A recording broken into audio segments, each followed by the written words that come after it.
आप कभी रास्ता भटक गए हैं और इंग्लिश में पूछने से घबराते हैं? आज हम रास्ता पूछने और बताने के लिए इंग्लिश जुमले सीखेंगे।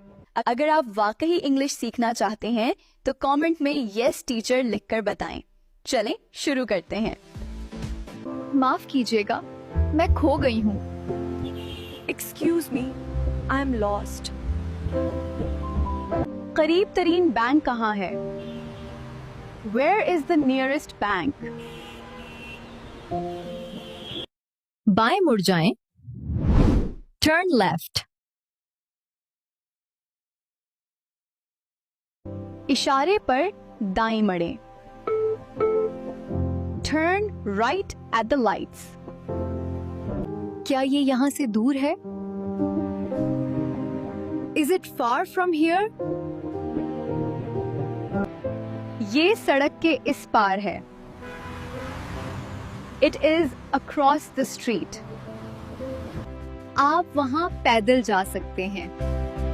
You can walk there. क्या आप मुझे नक्शे पर दिखा सकते हैं? Can you show me on the map? Can you show this drone television? नहीं, वीडियो को अपने फ्रेंड्स के साथ शेयर कर दो और मजीद इंग्लिश सीखने के लिए न्यू इंग्लिश डेली को फॉलो कर लो।